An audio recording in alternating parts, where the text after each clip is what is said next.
chairman le MZP General Headquarters roi tu te zong ten vena kan choi moi te le choi moi tura ron chop chuak thei high school zirtir tu te le nu le pa te ten school shanga mithiam bik te ron troi om tu zirtir tu te le zirlai zong te in zavayen chibai kabuk chuwa abekin kan choi moi te hi ka thenlung takin du sakna sang ber ka hlana hei vena hian MZP HSLC exam sang ni sam ni panga top-10 te choi moi na huna khual lian tura min han som hi kalom le maya ni zana tangin ka soi tur hi ka in buatsaih ka zo hlei thei lova zinga tangin ka chun zoma kalla hun don thleng khan ka chung ten itlaya nge min tia ka phura ka MZP lai ril ru alo chuaka tin chanchin bumi ka nia ka chanchin bumi ni ril ru alo chuak boka sarkar mi ka ni lam hi chu ka ngai tu thleng phalawa soitur ka nga em ane kan choi moi tur te hi kong sanga Mizoram tan kan mathir le kan in kana tur an ni na chen a oma aphur om maya chu wangin voina hen kan tuilu tukang ti te po ka hlawa amai ro chu kan MZP Headquarters president khanin ka soitur zat ve ai tamaron soito wangin hun man re angai don lova athu soi kha karing ngal ane kasoya min lo pom sak don ya kan naw te hi kan address dua hei Paul som in pass thleng hi chuan thuak thale thuak chak nein in thuak chak na te in thiam theina te in omzia aneya chuchin hlotlin pui ane tuna hian ma chop rit zok in lo nga chondon ta a Paul som nulama hi chuan thiam theina ai ma atangkai tur chu taimak na ani to don ani tumru na te lo pui mo tawang taimak na tumru na le tei rei pe na nen le kha in zer chun zom lo chuan tu na in aya thiam lo zok nia in hriat te hian kumli kumnga aliam hnuwa chuan anron le pel mayang cheuti ka hlau pui chewani he hi phua chop anilova ataka ni tinakan mu thalai te zinga kan mu rengte anni lo langai phone mo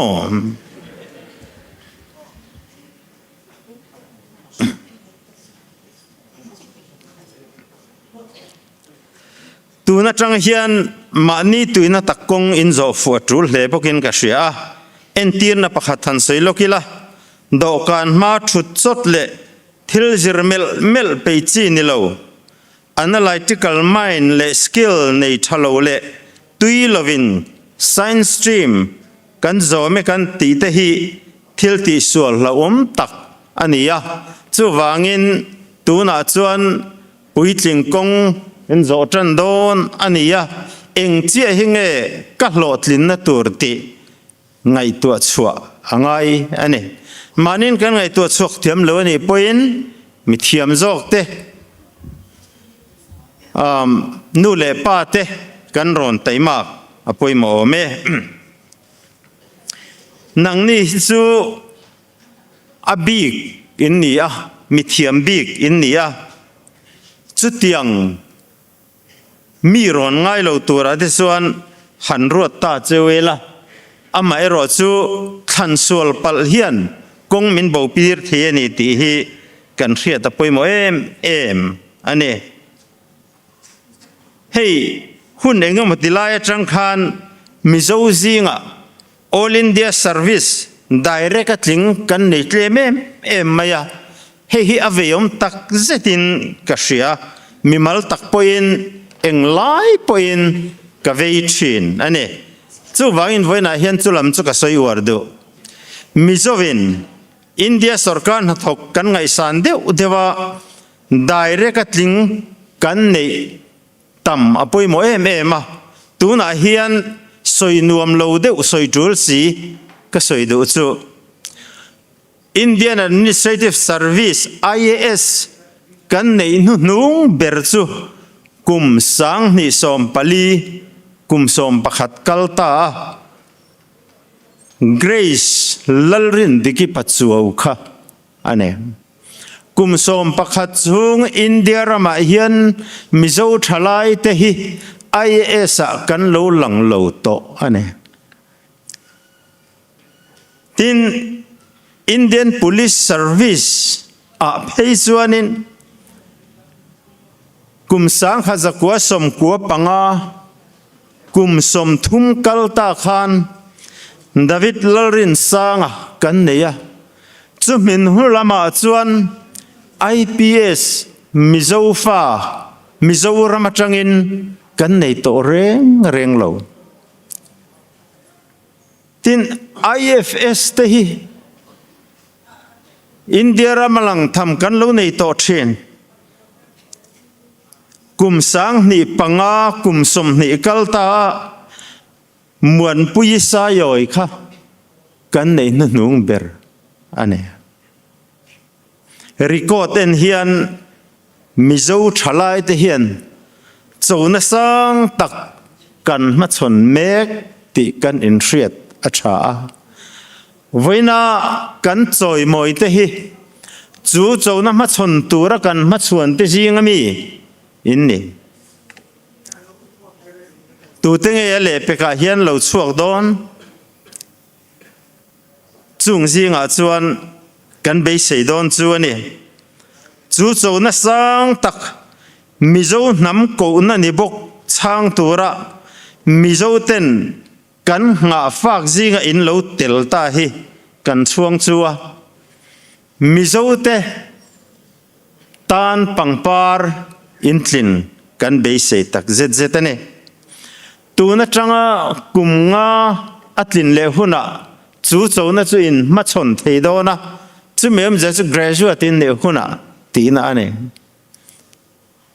India rama IAS IPS IFS to par ho te hi han en ila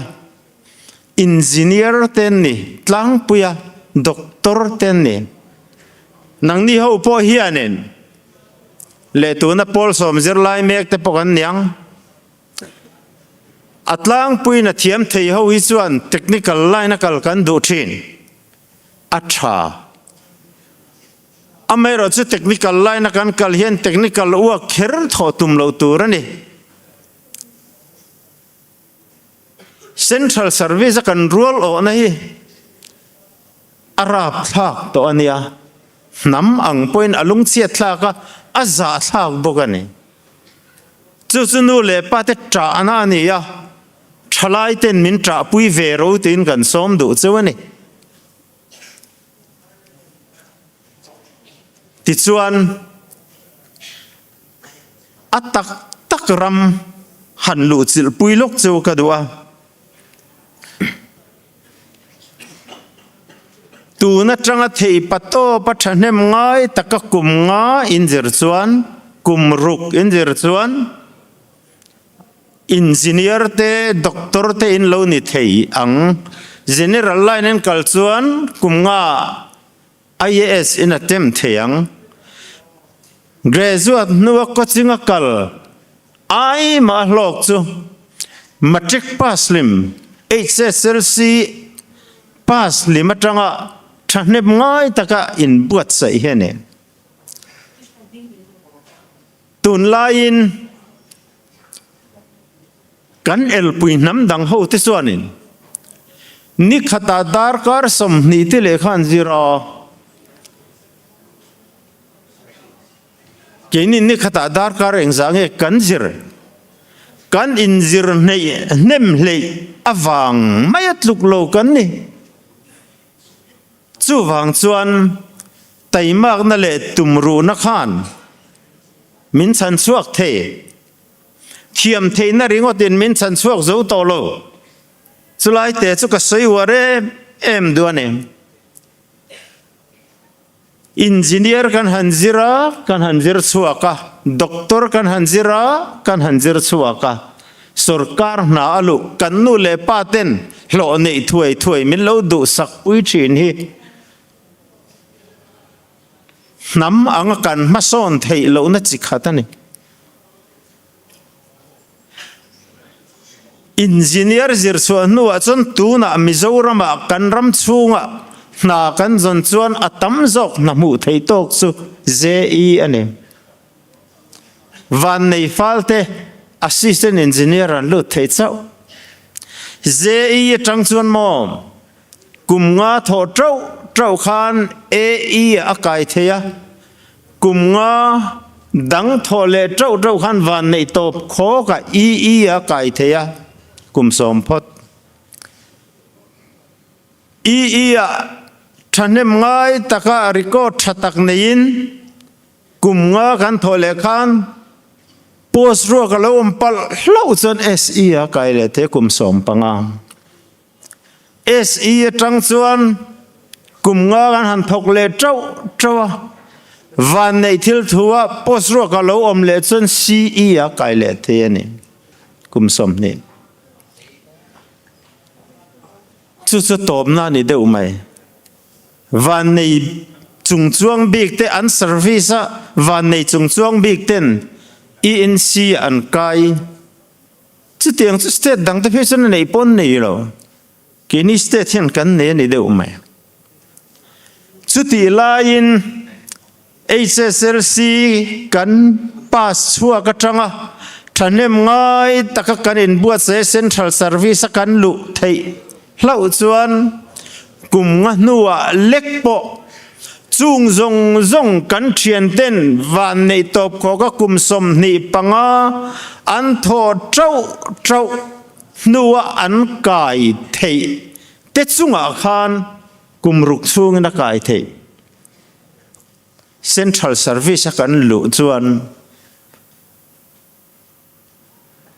chu adin mun chu ni satlia ala satlia zoka nam anga kan tlom na chan chuak tur hian central service a hian ho kan tu kan fa te zirtir tu te pan kan nau te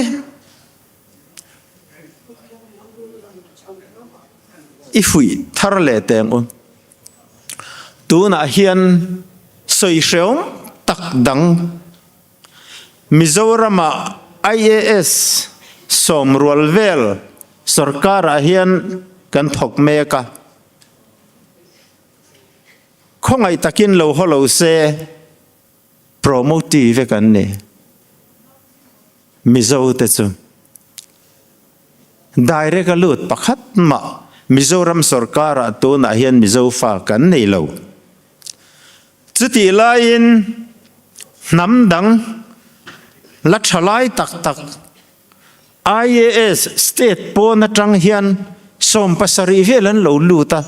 tuna hian Mizoram in kan chora kan pi luai kan pu luai ne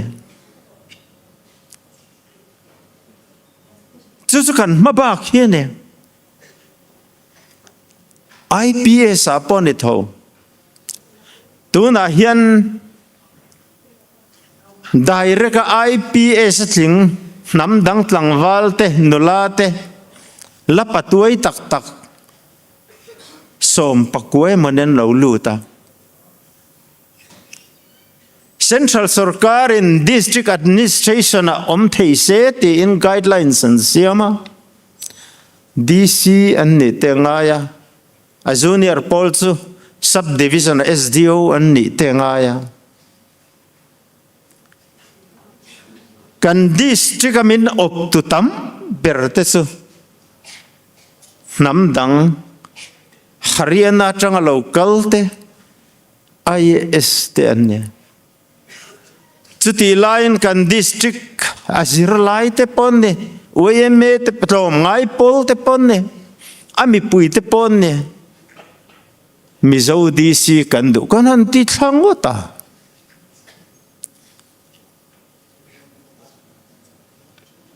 chu lo mo ble buai thak thin le Mizo SP kan du Mizo DC kan du azir na lama kan tlingte bok si lawa kan du hian om lo lom chu wangin voina thalai te hian Mizo ta na chou na hi ron chang teu ron chang hlo tling teu ti hi kanin ngen mol ane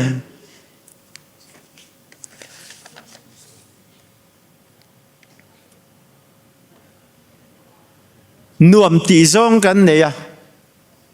ma ni rama officer ni nuam kan ti chulai thiar kara te chon kan hlime ema ama ero chu kan chunga ro rel tu tur an local angaya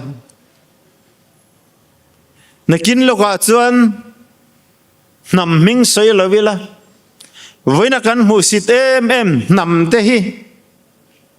kapi iruma kalo lut theyang em tia kan di langai don chu sallata chu voina zirlai te hian he nam hi chan chuak teu tin ka chu kangen du chu ane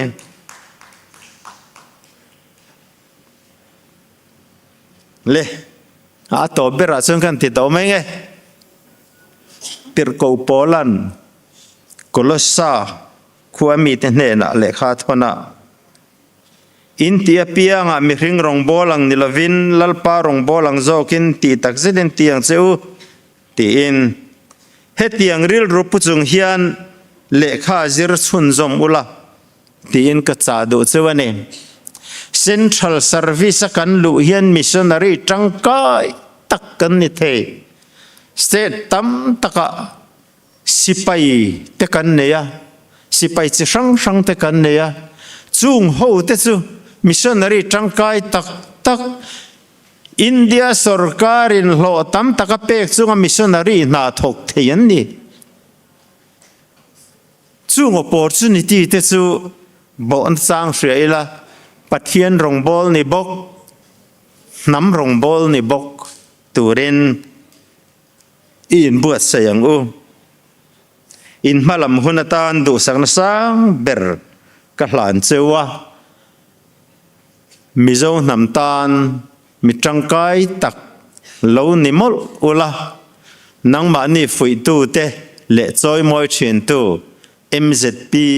dam reng ro se kalome